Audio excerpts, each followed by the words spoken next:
You're probably doing something that almost every famous poker coach tells you to do, but you know what? This strategy burns money.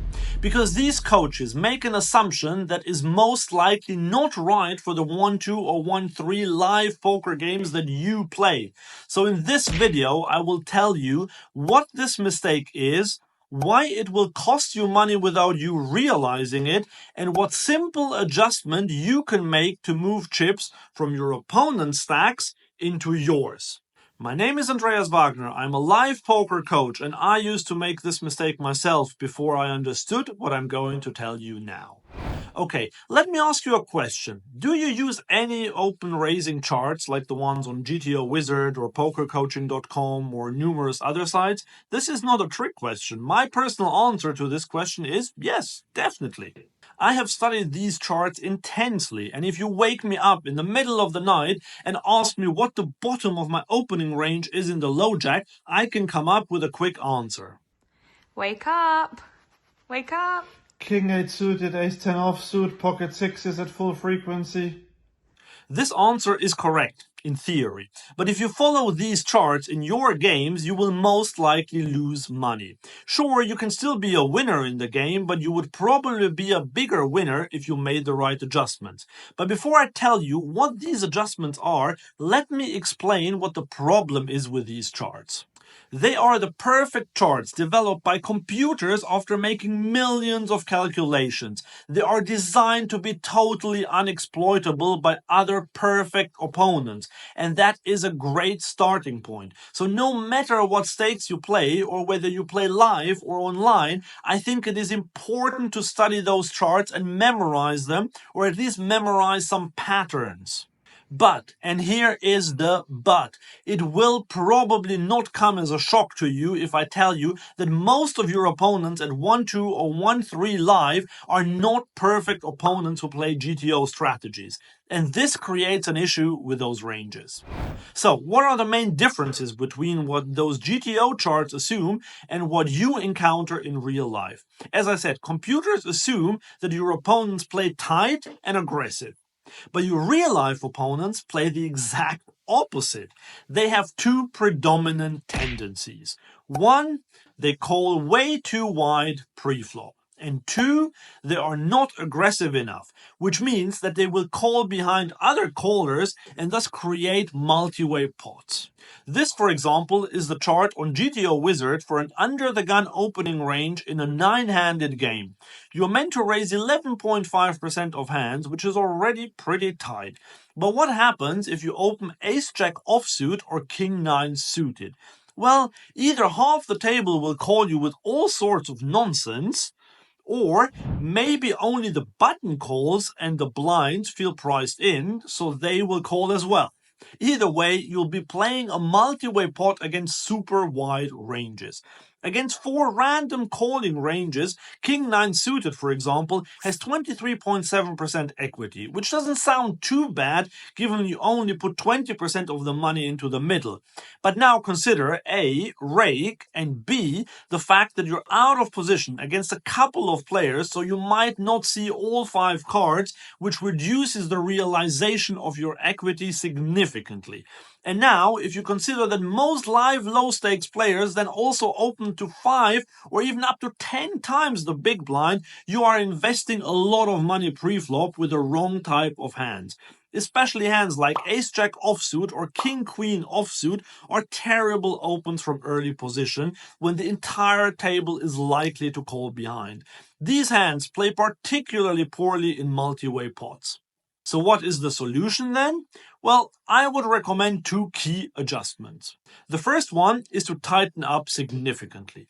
My tip is to open only premium hands like aces, kings, queens, jacks, ace-king, or hands that play well multi-way. Those are pocket pairs and suited aces. It matters less that you are out of position with these multi-way hands because you will only put more money into the pot if you flop big anyway.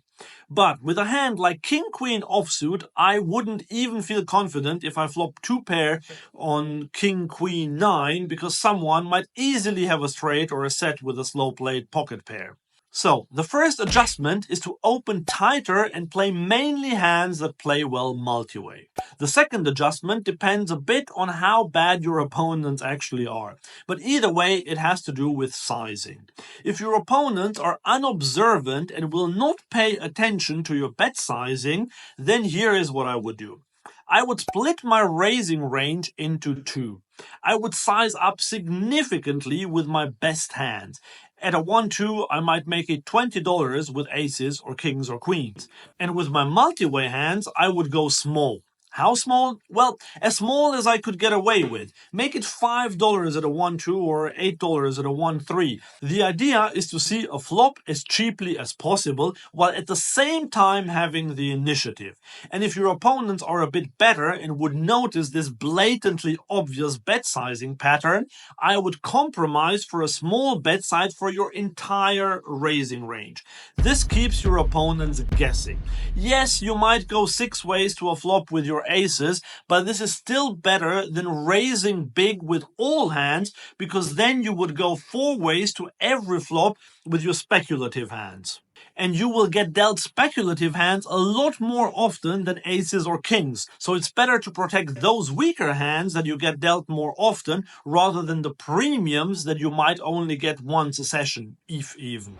When it comes to 3-betting, then there is also something that those static preflop charts get wrong for live low-stakes players. Here is a perfect example that illustrates this. Say a passive opponent in a typical 1-2 game where nobody likes to fold opens to $15 under the gun. Hijack and cutoff both call. You have ace-10 of hearts on the button. GTO chart suggests squeezing in this spot because you have a hand with good playability in case you get called by someone. But GTO charts basically expect the hijack and the cutoff to fold pretty much always.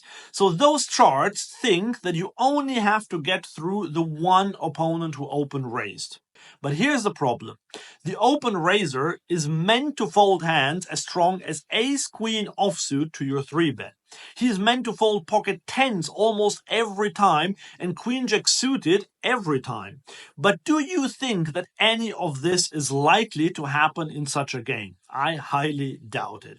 Maybe the callers will fold if you make it a sizable raise, although I wouldn't want to bet on that either. But the even bigger issue is that I can't see the original raiser fold a hand like ace-queen offsuit or pocket tens. And because he is a passive player who often limps hands, his raising range is skewed towards really strong hands anyway. So pocket jacks and ace-king might be the weakest hands that he even opens, which means that you're raising your ace-10 suited into a super nutted range, which absolutely lights money on fire. So what is the solution for 3-bets? If players don't like folding anything pre-flop, then you have to make an absolutely drastic adjustment. Instead of 3-betting with a polar range of really good hands and some bluffs, you now bet with a linear range of premium hands only. In this exact scenario, I would raise something like queens, kings, aces, and ace-king. Jacks would be a bit of a fringe hand where I might go either way. You might be saying, "But Andreas, aren't we super unbalanced if we only raise big hands?" Of course we are, but if our opponents still call our preflop raise with ace-queen offsuit or pocket tens, then I'm very happy to 3-bet my premiums. It's only when or if they ever adjust that I would change this approach. But this seems very unlikely with most opponents at these stakes. They simply won't notice, or even if they have a hunch, they won't know how to adjust properly. If you make these easy adjustments rather than following preflop charts, your win rate will be guaranteed to go up long term. But this is only half of what you can do. You also need to know how to exploit recreational players. In this video here, I tell you my 5 favorite exploits for the live low stakes.